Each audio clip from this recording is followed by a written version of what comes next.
guys, welcome back to our YouTube channel. We are in Anaheim, California at the AIMExpo. That's right, we are here next to Drag Specialty while BRL is building a bike. They're gonna use our gas tank on there. It's gonna be a race bike. It literally started as a frame, completely new in 3 days. They transformed it from a stock bike to a race bike. Yes, and I'm so excited. We're gonna go over that bike once they're done. We're gonna go over every little detail on there. More importantly, the best part about it's gonna have our gas tank. So we're lucky enough to have it, and then we're gonna see our parts on more racing bikes coming soon. I'm excited about this year's racing league. Yep.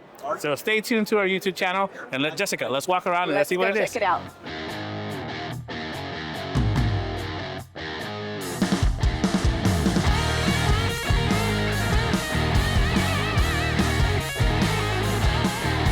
Hey guys, we have our whole shot gas tank here, and we are part of the transformation stock bike to a race bike. We're so excited, we're gonna watch them install it.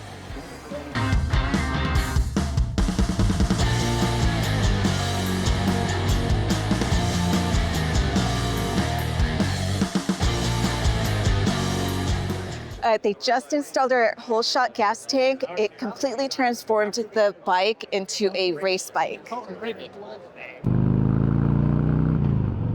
right, we're here with Andy. Andy, please tell us, how is this built coming along? What was the first thing you did? What was difficult about it? It's honestly, we've been doing this for a long time. Okay. So like I wouldn't say anything's like crazy difficult, if you will. Pulling the wiring harness off the factory bike. This has a custom harness on it. As far as parts go, Alloy Art does a fantastic job making good quality parts, and that's what that rear shove frame is, and that swing arm. And they also make our peg brackets here. So it kind of makes it pretty easy in that sense to get everything bolted up. It's just having a good crew of people doing it, but one-man show, you could probably get it done in a week, but here we are doing it in 3 days. It's coming together pretty nice, honestly. Did you guys do a crate engine, or did you guys build the engine from the base down? So what do you guys normally do? So this particular job for that would be one of the situations where it might take some longer, but this is a crate 132 from SNS. As you can see the badging and such on there. This has a 70mm throttle body on it. And then Joe and us, obviously, we do all the breather systems, so everything's breathing separately, not going back into the motor. Yeah, we don't want to get that oil and stuff in there, or on the track, Yep. So the breather bottles for everything is up behind this plate. So that's something that's pretty cool too. Obviously, Vance and Hines with that big old pipe, letting these things breathe as they are, along with that SNS air cleaner. So, what kind of oil system do you guys have set up? Is it just a little bit different than stock, or are you guys running? No, honestly, it's the same. It's the SNS pump and plate. So that's nice there. The stock cooler here, we keep it in the system, and then we have the ultra cool oil cooler on the left side. On the left side. Yep. Yeah, when that has the fans and such, so that's pretty nice. Yes. It has its own thermostat, so that kicks on as well. But you definitely need that cooling power when it comes to these things, with how fast we're going on the track. On the track, yeah. Exactly. So if they're going that fast, they got to brake, right? Yeah. So what do you guys do for the brake system, rotors? Rotor GB brakes, backs, basically the same stuff. We use the big radiators up front, the Hayes. It's just a super strong braking system, 4 piston on both sides, so we have 8 total pistons up front, That's good. Which is nice. It's not these half and half calipers like some of the stock stuff is, so we really want to be stopping up here, Yeah. And the same as the back, if you might notice, like the back's a little smaller than what you would be like, hey, that cut might be a smaller rotor, but they don't really get on the rear brakes as much as you might think. These bikes are going so fast, and they're really braking on the front more than they are in the rear. That's why that happens, but the ability for that is that holds heat really well too. It's a big thick caliper, or a big thick rotor, and the caliper is what it is. So it's able to take that brakes when they need it right there. Some of the other models that we have a thumb brake for the rear brake for when they are cornering in that right hand. They have to kind of bring the bike in a little bit to turn. Yeah, but this one we didn't set that up yet. We might in the future, not sure, but here we are right now. Okay. And what about the up here? What did you guys change, and why is it different than stock? Or so the hog halters trees, they're 3-degree raked in, so that changes the stance of the bike a little bit, gets it to stand up a little higher, obviously with the suspension that we got going on here. The rust ward mount in the back, and then these are custom cycle engineering tubes and their new cartridge kit that's going in the front, paired with really nice alloy art lowers. I saw those. Those are nice. Yeah, they're all billet completely adjustable as far as the feet and the braking go, so that we can really lock that thing in. That's good. Yeah. So super nice there. And then, you know, just getting the adjustability for the rider up top on here, the fly moto bars and such, and then just really good master cylinders to make it easy. Obviously, we get rid of factory controls. You don't need that stuff anymore. It's a race harness, you know. Waiting on, off, and start. That's it. That's about it. And honestly, the racers don't care. It's more about us and the guys working on it. So the on-off switch on the side to kill the bike completely, and start and stop right there.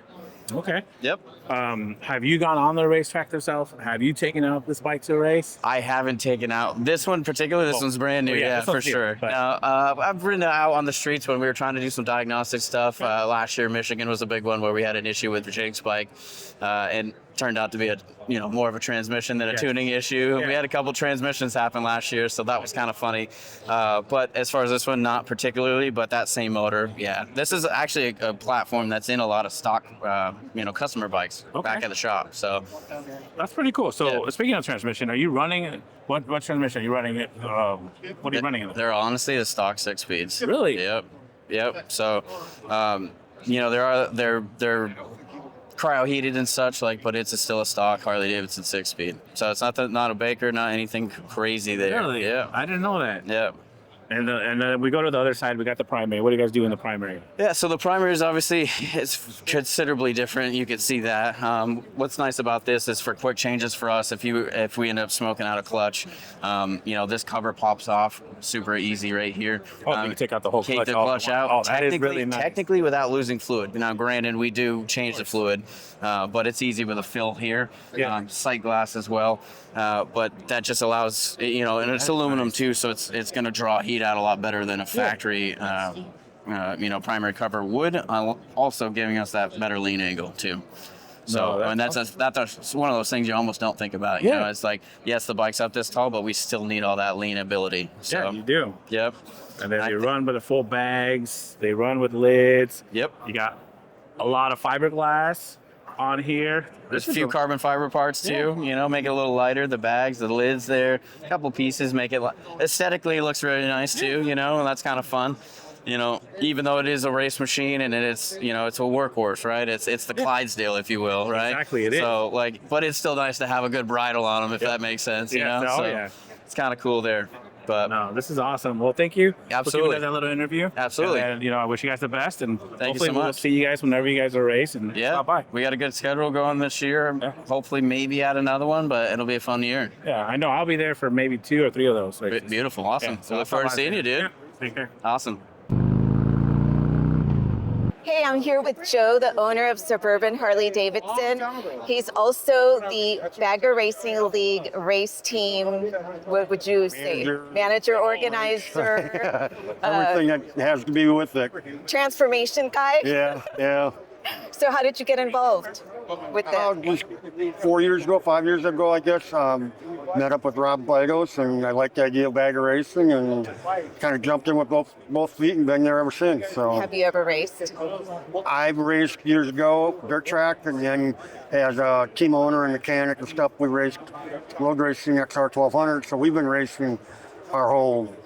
So the passion and that fire is there for you. Yeah, it's still there. It's a lot of work and it takes a lot of time, and with my wife and kids and everything, but it's still exciting and I still like it. Yeah, I was going to say, you could retire if you wanted to. Yes, it's almost a drug. You can't get out of it, Can't get enough. It's a good drug, yeah. So tell me, you guys transformed a stock bike into a race bike. How long did that take?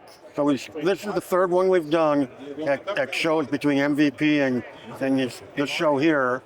And the last 2 we did were street stock bikes, and this was a pro stock bike, and we started yesterday at 10 o'clock. And this is where we're at 1 o'clock on the second day. That was quick. Yeah, we had a couple of real good guys working with us, and we've done it enough to now that we've got a pretty good working system and comes along pretty good. So how many aftermarket companies do you think were involved with this transformation? I'm bad to count on this one. In the past, on this one, it's probably been up to 40 people that helped with it. Yeah, okay. It's been really good. The vendors and other suppliers have been really good getting behind it and helping out with stuff. And I'm we've always got noticing doing. you guys are getting quite a crowd here. Everyone wants to see what you did. Yeah. These are a lot of the spiders we've had. They're going to do a show on it, and yeah, we couldn't do this without people like you guys and the other suppliers. I mean, it really helps out. You know, and not only do we get to try the product, the public gets to see how good it is on the racetrack, and it's a really good thing. So is this bike actually going to race? This one bike is going to be for sale Okay. for somebody, and it's built as a race bike. If it's not sold before Nebraska, we're going to take it to Nebraska and put some track time on it. Okay. So yeah, it'll hopefully be raced. Yeah. So I'm sure someone's wondering how much this would go for. That would you'd have to ask the man Rob Bidos. Okay. That's his deal, and he would tell you. But yeah, All right. I'm sure you couldn't build it for what we've got in it for what Oh, they're yeah. selling for. It's beautiful. Thank you. Well, All right. Thank you. yeah.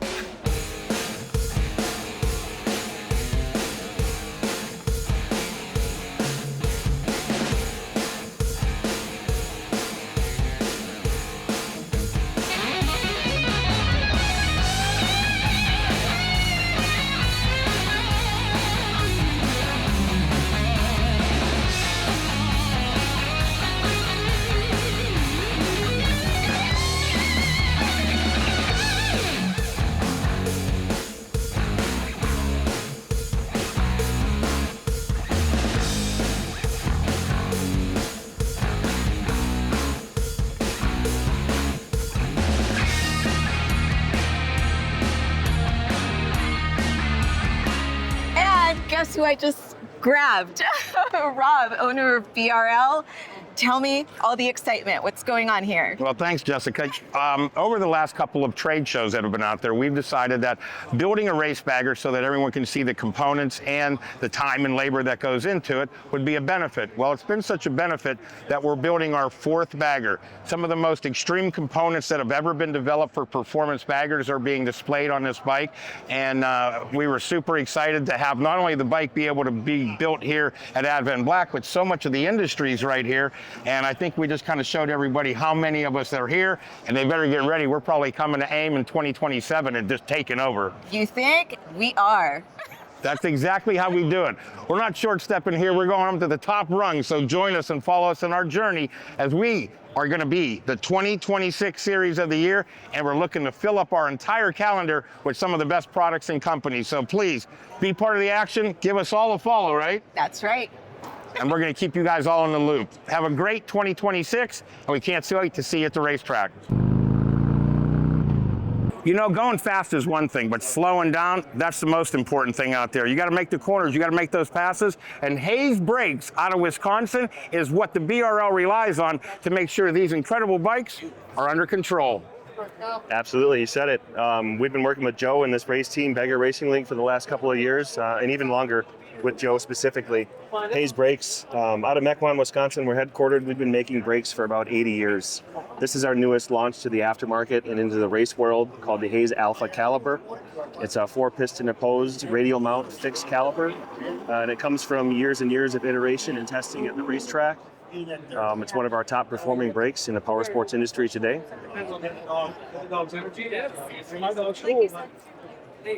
Well, if you want to make sure that your race project is the best braking machine you can have, check out and see what the gang from Hayes can bring to your program.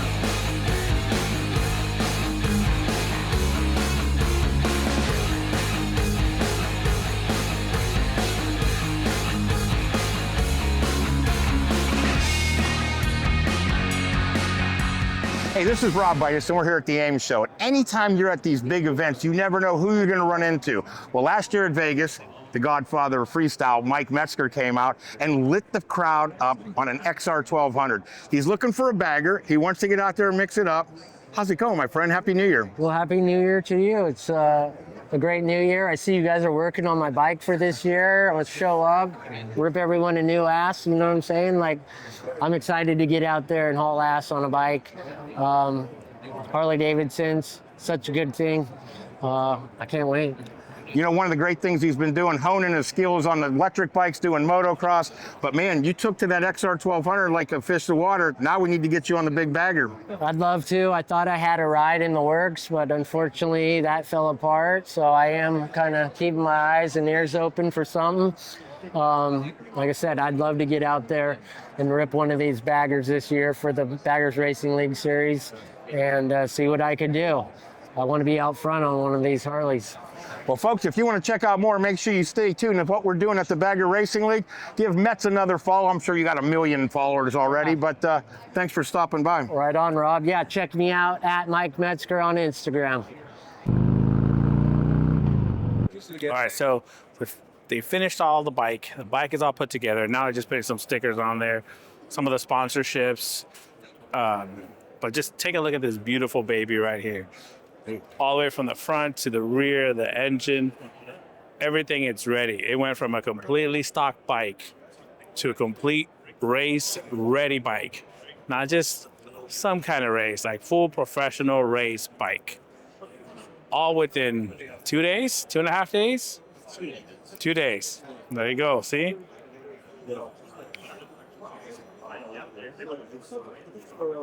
All right, Jess, the bike is done. Great event, as always. Everywhere we go seems to be really good. We love our job. We do. We definitely do. And the bike is done. It looks amazing. I wish they would let me take it out for a spin. Right? It should really be nice. a Team Advanblack bike. It should be. Yeah. You know what I mean? What was your best part about this event? The tank. Oh, the bike? My Actually- favorite part of the bike is the tank because Yes. it's our tank. Yes, I agree. I think it's going to look amazing once they finish all the details. But overall, this was a great experience. So, Great event. We got to mingle with everyone in the industry. yep, we did. It was fun. So stay tuned. Don't forget to subscribe, and we'll see you guys on the next episode. Thank you for watching. Bye.